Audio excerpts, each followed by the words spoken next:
Good morning, everybody. DMGeezerjim here for another classic module review.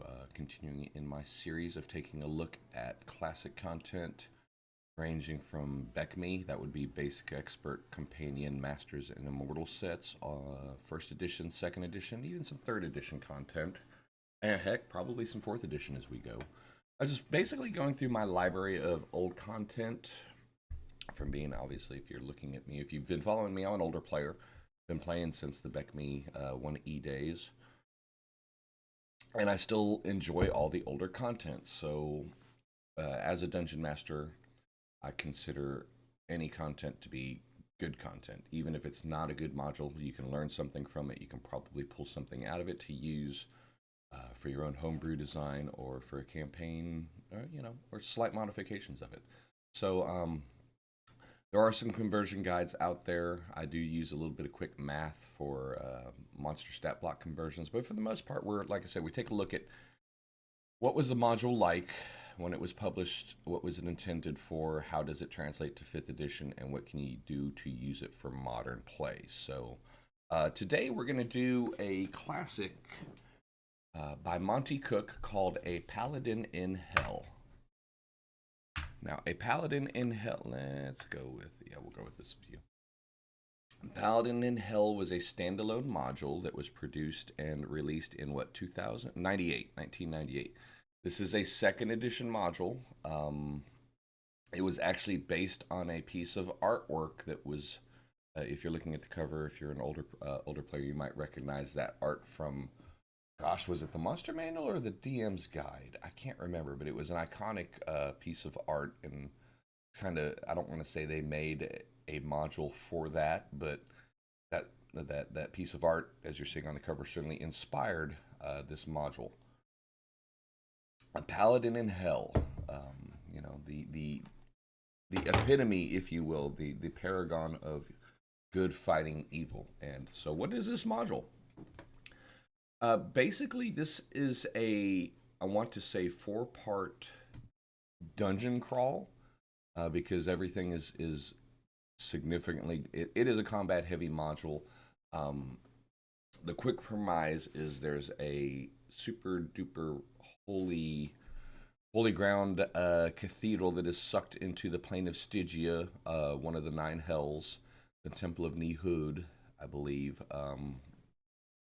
Is where they have to go in here and rescue this. Now, the thing is,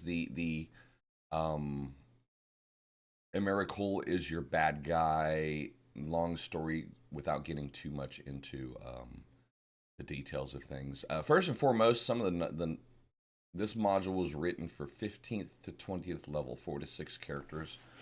Physical power and experience, at least one weapon with a bonus of +5, which would be a +3 weapon in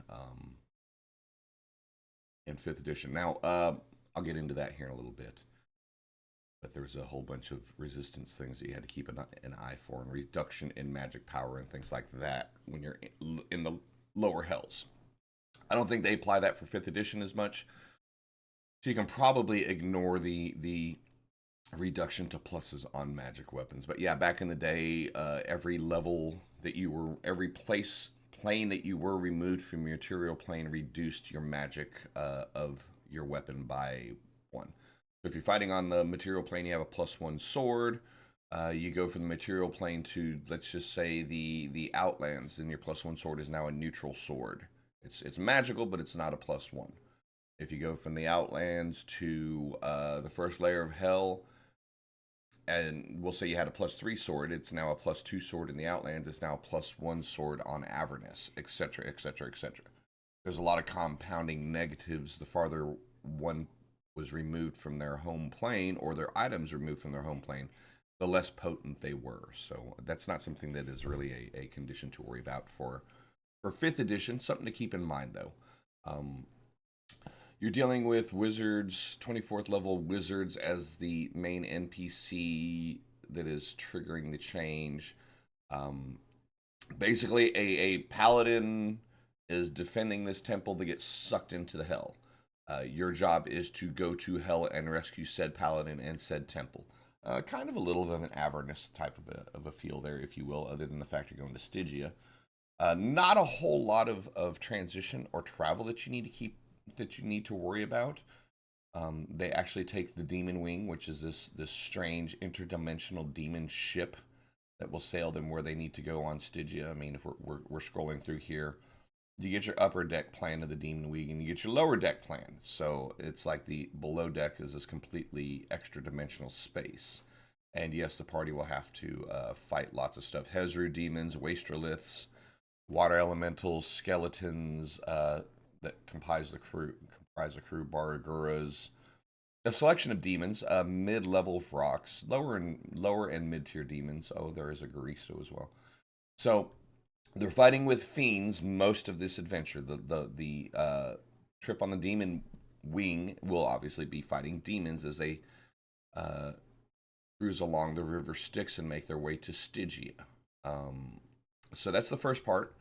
Finding out what happened, making their way to the Crystal Spire to find the ruins of the temple, and then making their way down to the dock to get to Demon Web. Demon Web will take them along. Demon Wing will take them along the River Styx into Stygia. Expect a significant amount of combat for your party as they're transitioning through this area. There's not a whole lot of room for dialogue in here.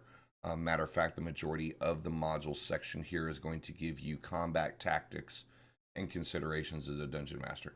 These will transfer over to 5th edition. Don't worry about it. And that is one of the nicer details about this module, and honestly about a lot of Monte Cooke's modules, is the details that they put in the sections. There's not any descriptive box text in this module. That can be the assumption is that you're running a level 15th through 20th level party for this. You should be an extremely experienced dungeon master who's not relying on box text.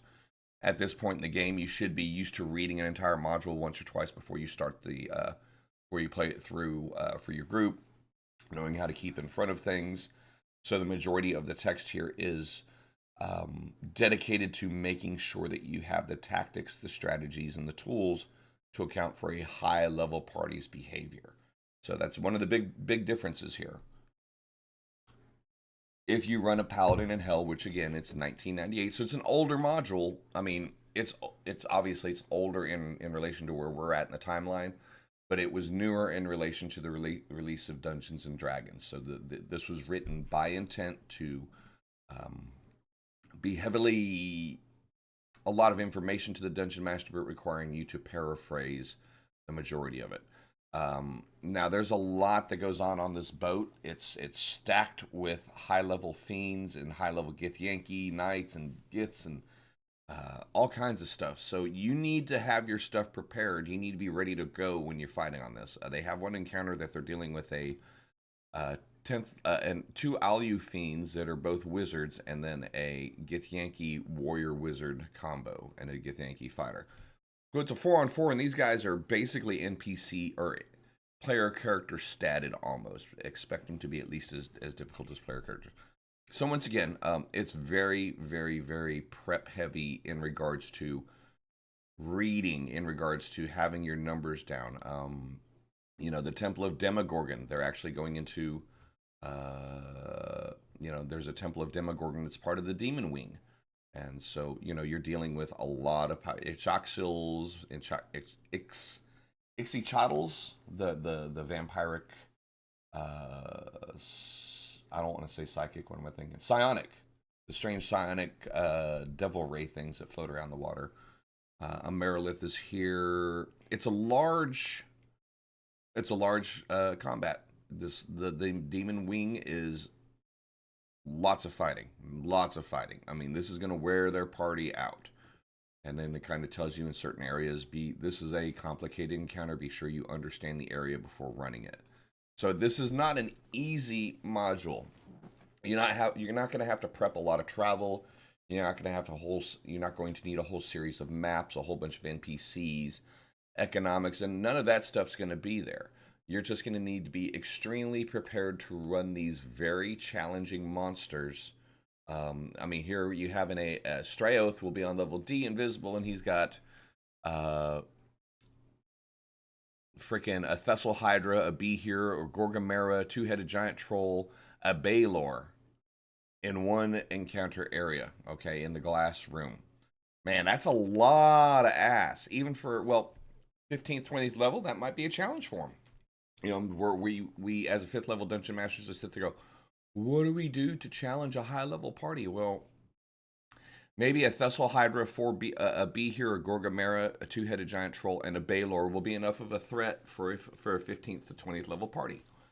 I'm betting a 5th edition group will still wreck it, but it's going to cost them some spells. It's going to cost them some resources, and it was no different in 1st edition.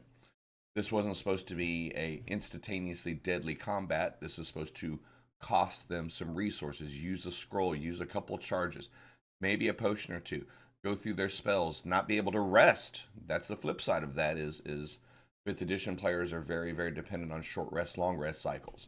There is no resting on this boat. So make sure that you're prepared for that as well from a DM standpoint. You may have to trim some stuff back for your group. If you know that your group is a drop of a hat, gonna use everything I got and whoop that booty and drop all of my spells and use all of my charges, you're gonna have to trim back a little bit. You're gonna have to adjust for how your play group goes, because it could potentially wipe them out.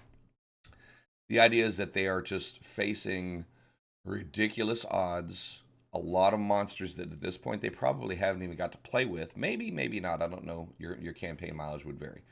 So you're putting them into a very tense, difficult, high combat situation with no assistances, no allies, and no safe places to rest. Okay. So what you find out as you're going through Demon Wing is, while it is a boat, it is also a portal that's connected to the abyss. So when they're cruising around in the lower decks of Demon Wing, they're actually going through into different places in the abyss. They're going to have to go and fight a dragon, an abyssal dragon, a Dread Linorn worm, which is a ridiculously powerful dragon, is listed with 10 wraiths as its bodyguards. This is the guy that guards the treasure of the Baylor that the group had messed with earlier. A little bit of a map sitting here for it. If you run VTTs, you're going to have to do a lot of map preparation. If you run Theater of Mind, then there's minimal here. Again, so the actual layout prep is not a ton for this module.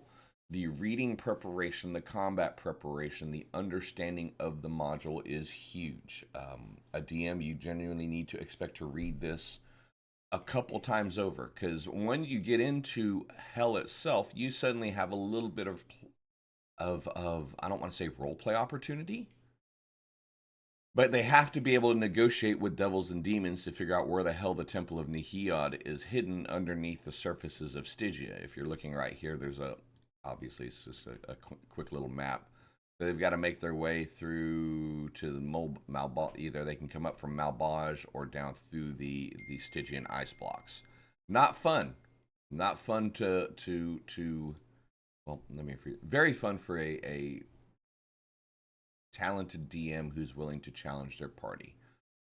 This is where environmental will come in, because yeah, they're dealing with some cold water. They're going probably 1,000, 1,200 feet below the surfaces of the frozen seas of Stygia, the Sea of Perdition. If you know anything about the Nine Hells, if you know anything about Stygia, it's not a good place to be. This gives you some translations for 1st edition.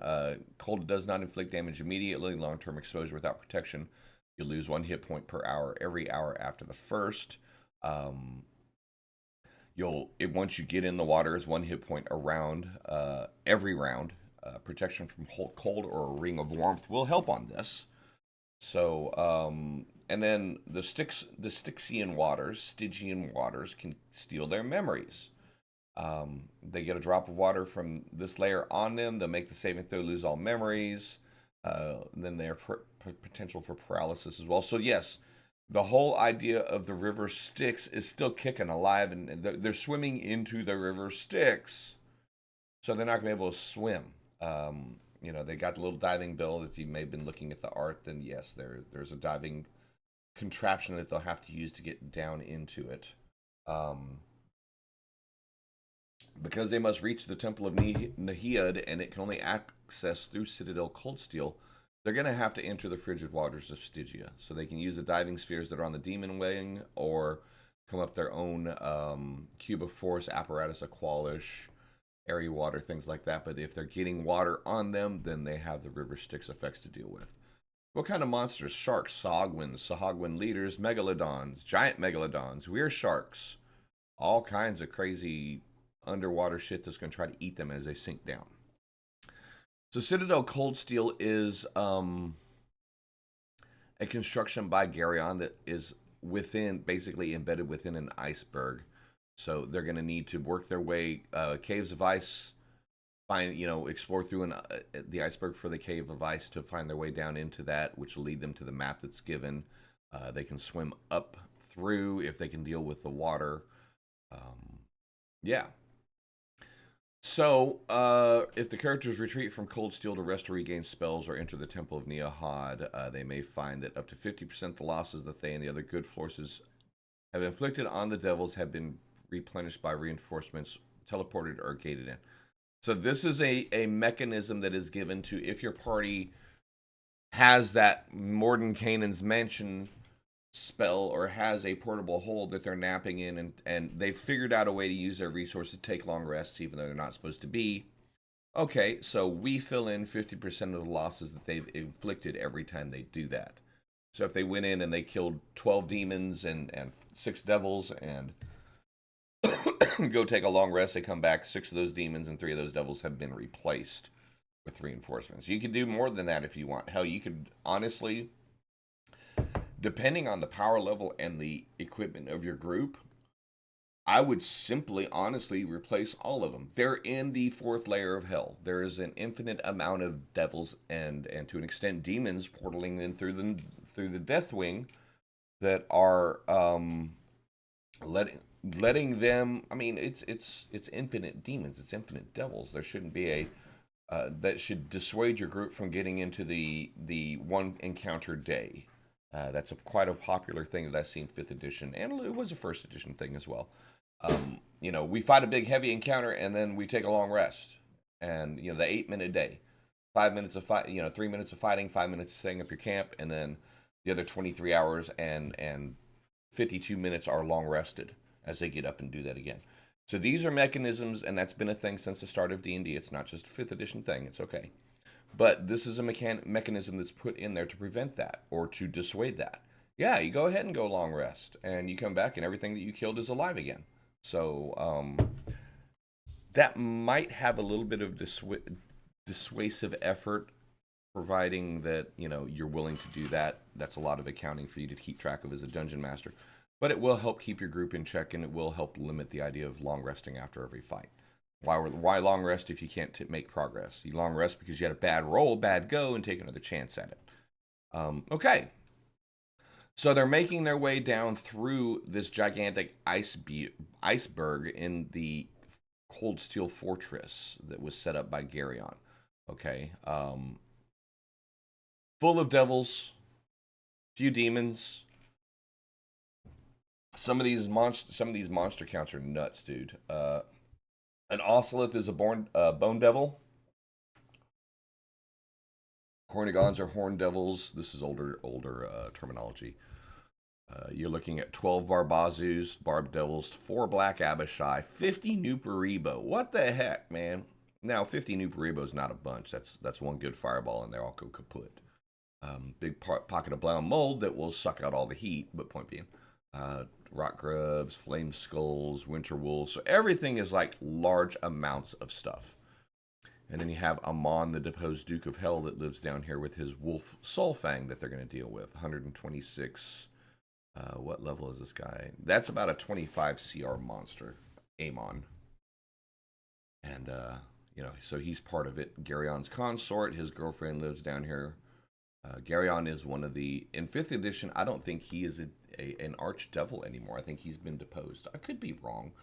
I get a little bit confused how many times 4th edition, 5th edition, and 3rd edition have flipped who owns what are the layers, what level of hell. Which is legit. I mean, you've got a whole hierarchy of archdevils that are scrambling for power. The idea that any of them is permanent in their position pushes against the idea of evil consuming itself, other than Osmodeus as well. So, your mileage may vary. Your timeline may work a little bit different, so you might have to substitute a different Archdevil in for Garyon, depending on your edition. I believe, I want to say, gosh, let's take a look. I'm going to look it up here in a second, just so I can be sure on it. 5th edition Garyon. Let's bust out some Google Foo right quick. Nope, we're going to use Explorer so I don't bust all my stuff. But you know what? I'll get to that in a little bit. I'm getting distracted. I tend to do that a little bit here once in a while. But yeah, so a Paladin in Hell is the module that we're looking at still. It's thick. It is very combat heavy. If you're wanting to set your group against devils and demons for a short one-off, this is it, man. I probably... Excuse me. I'm running out of the, Descent into Avernus right now. And honestly, the monster roster that I have counted on this short 45 page module, there's more combat encounters in this one, the Temple of Neohod, and the trip down to the Abyss, down to Stygia, than there is in all of Descent into Avernus. Straight up. There's a ridiculous amount of combat in here. It's a very, very combat, more than combat heavy, it's complex. Everything has got casting. All of your monsters, we're looking at Loviath, who is a 17th level cleric. So, you're dealing with the possibility of casting 7th level spells back at your party. That doesn't translate well to 5th edition. We've been told as dungeon masters quite often, do not use player characters as NPCs. They're not balanced that way. Player characters are supposed to be superheroes. NPCs are the guys that the superheroes beat up on. You put in superheroes against superheroes, you have a challenge. That's the kind of combat you're looking for in a Paladin in Hell. You are looking at a large amount of magic using, heavy resistant combat, man. So just to kind of sum it up, this feed here, or this module it's a good module for combat heavy groups. It's a one-off. Straight up, it's a one-off. Your idea is that your party finds out that this high paladin has been visiting this temple. The temple that they were in disappears. They have to find out where the temple is and rescue it. In order to do that, they get on the demon ship that takes them along the river Styx. In addition to being on the demon ship's actually connected to several portals, so they'll actually be dabbing in and out of the abyss while they're on the demon ship. Once the demon ship gets to where it is, Stygia, the 4th layer, I think, of hell, frozen over, cold as ice, cold as hell, ironically. They're going to have to navigate through the waters of the river Styx, either fighting their way down through a iceberg with all of the associated environmental and combat things that go with being on the 4th plane of hell, find their way through another temple to this actual Cold Steel is this map here is the map of the iceberg base that your party will have to work their way through.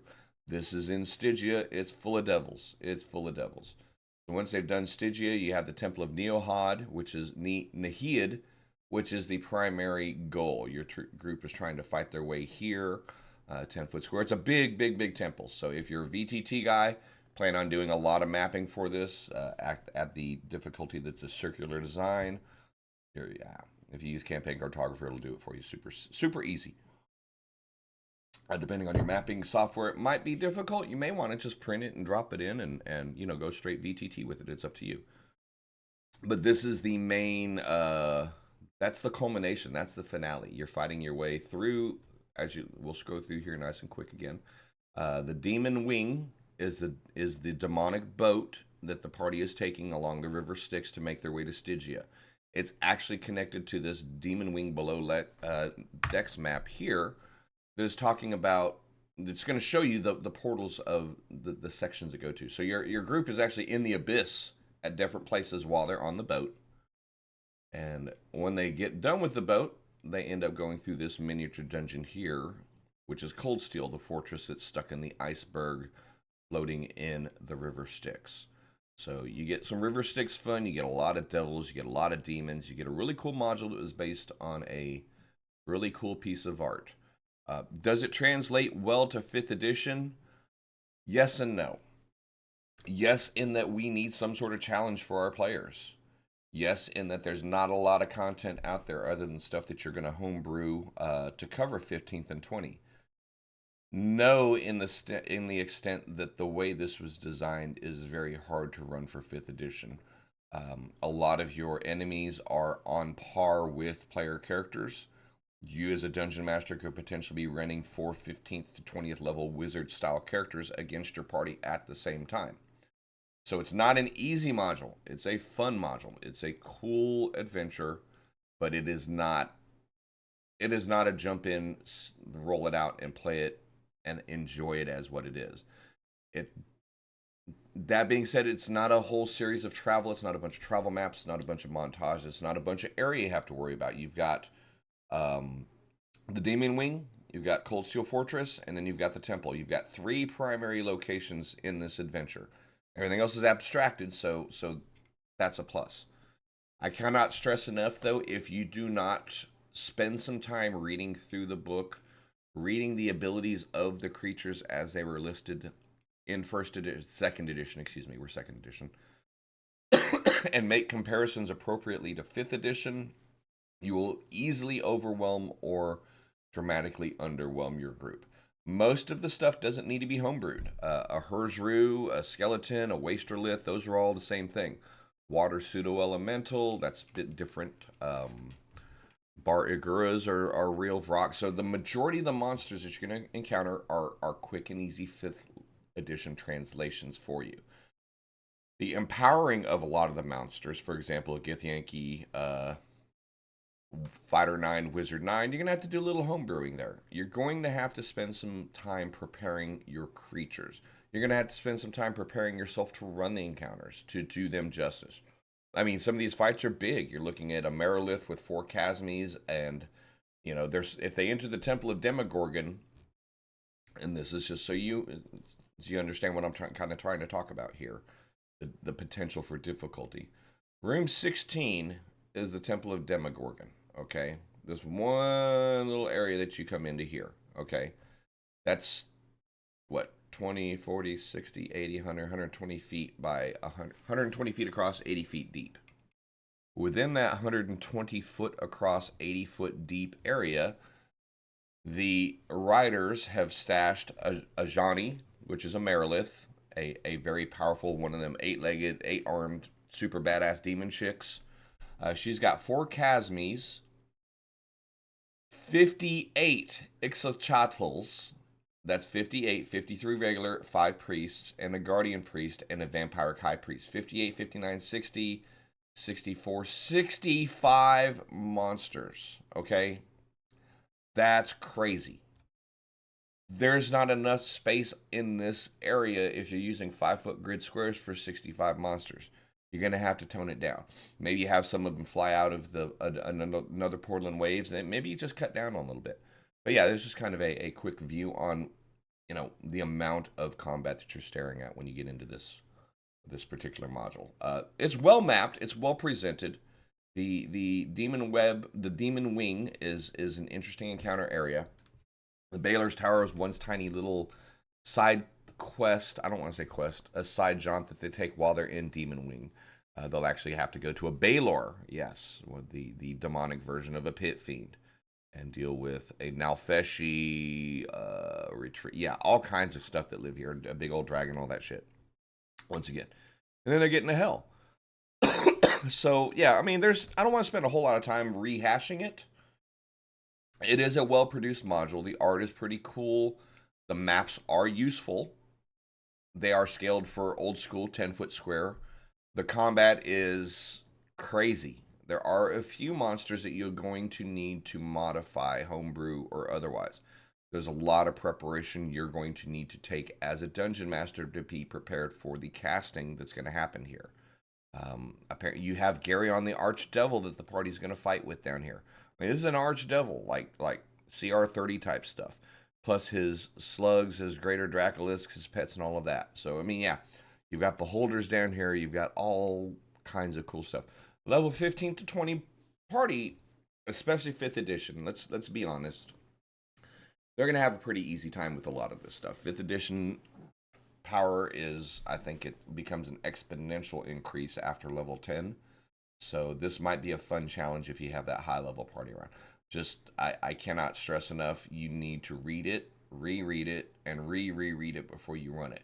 You need to be prepared for the combat encounters. You need to be prepared to run heavy, run hard, have your casting stuff down. A lot of dungeon masters, typically we cast maybe 3 or 4 spells if we're lucky in an average combat. It's just not something that goes with a lot of what you're doing. The higher level you get, I hate to make it sound like a DM's a higher level. The higher level adventures that your party's facing, the more often you might be using magical abilities, magical spells. But it is a must in this adventure. You've got to have your casting down to keep the challenge on. You've got to be ready just to take it to your party, man. They're in hell. They're in a holy temple, slowly being sucked into hell, falling into hell. Now, so yeah, can you use this for 5th edition? Absolutely. And actually, I'm running Descent into Avernus. Kind of talked about that a couple times. I'm actually planning on incorporating this into that module as far as where the sword is, where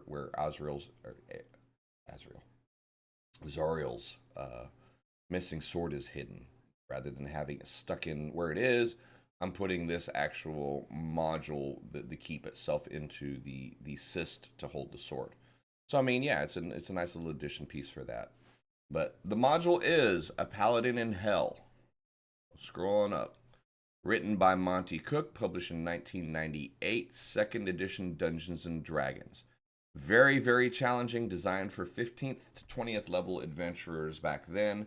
It would probably be the same now. A lot of the difficulties that existed in 2nd edition don't exist in 5th edition, so there might be some things that you'll have to either adapt or ignore as far as environmental, as far as the weakening of magical items, things like that. Those don't exist in 5th edition, so that's up to you.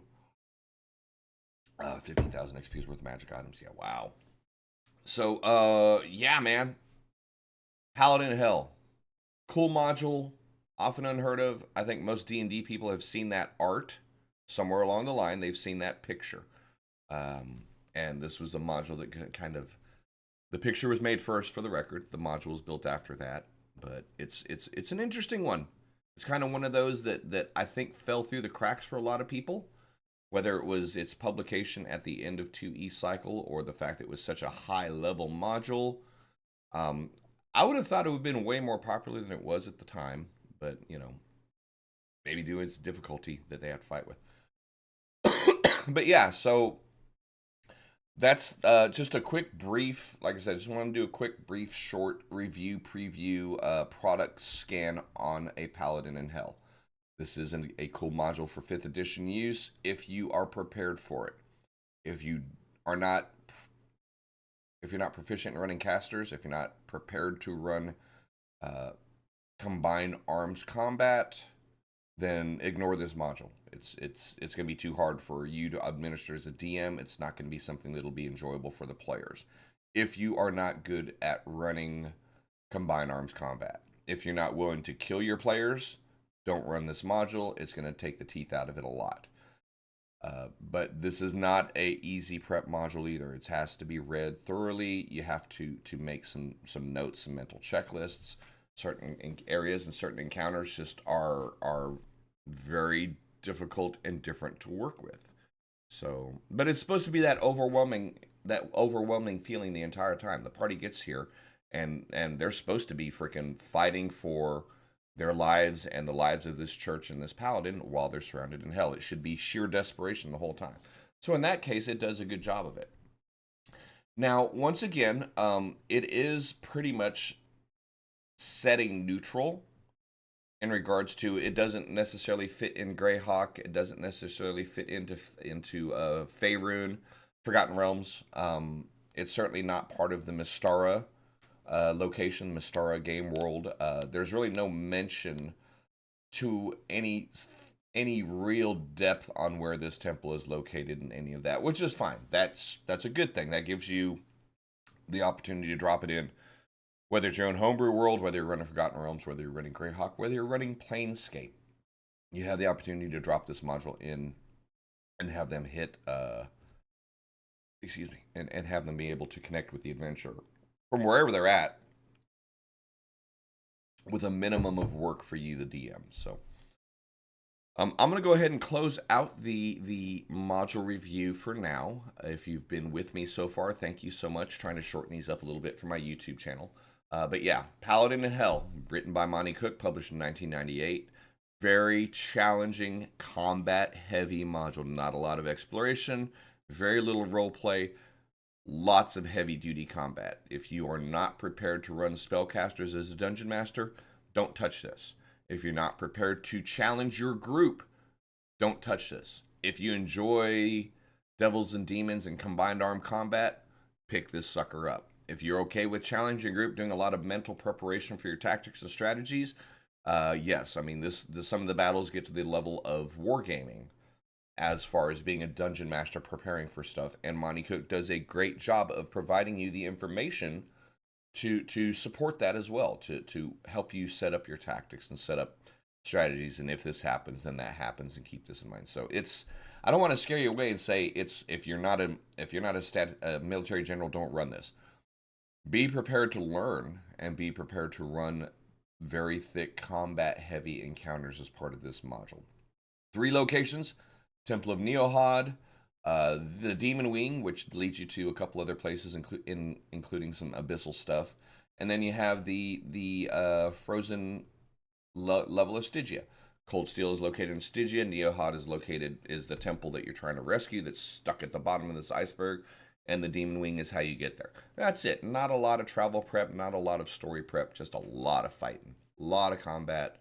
But yeah, honestly, that sums it up. Paladin in Hell is a fun module, but you will do yourself and your players a disservice if you don't prepare tactically for it.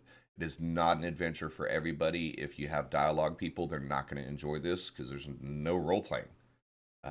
Very, very, very little role play, enough just to fill in, to say that we're talking as our characters. Certainly not necessary. There's not really even any exploration. Point A, point B, point C. It's a lot of combat. So yeah, very low on exploration, almost non-existent role play. Heavy duty, super tactical, very challenging and unique combat situations. So if your players are the type of people that like facing hordes of demons and wave after wave of bad guys and saying, give me more, go find yourself a copy of Paladin in Hell, pick it up, translate it over to your preferred edition system, and have fun at it. If your group is more into the role play and they like looking at stuff and seeing stuff and chatting with stuff, ignore this. There's not enough you could do there. You would have to basically rewrite the entire thing to make it enjoyable for a role play group. If you have an exploration heavy group, there is a little bit of stuff that's given in there that you can add to the in between sections, where you can add some exploration, you can add some environmental, you can extend the journey of the Deathwing, for example. You may have 1 or 2 port of calls in there. You can add some extra portals to the underneath and allow them to do some more abyssal stuff. You can make the trip into Stygia a little bit harder. So there is some stuff you can do to add if your group is heavier into exploration. But it's such a combat heavy module, I would caution you to say if you have to dramatically alter the combat for your group to have fun, may as well not play it, because that's what the center point of the module is. But hey, DMGeezerjim here, finishing up on my classic module review for a Paladin in Hell. Combat guys, high level guys, I strongly recommend it. Strategic tactical combat is a must, especially if you've been itching to use magic against your players. Man, half the things in here are 10th to 15th level caster spell, plus plus having armor classes of 20 and devil-like hit points. Get some really cool, tough monsters to throw at your party in this module. And most of them will actually translate pretty well for 5th edition. You don't find yourself having to do a lot of homebrew. But hey, hopefully you've enjoyed this. Thank you so much for your time. If you've enjoyed this video, like, follow, share, do all of that kind of cool stuff. Drop a note in the comment. Let me know what you think. If you've been following this series along, I'd love to see a comment. And if there's a module that you'd love to take a look at or something that you want to discuss, let me know there. But in the meantime, DMGeezerjim here. You can find me on Twitch. You can try and find me on YouTube, which you're at right now. You can find me on Etsy. You can find me on Facebook. Find me on Patreon. Any of those sources, we would love to have you following, supporting, and subscribing anywhere that you can that you're willing to help us out at. But DMGeezerjim signing off here. Thanks a lot.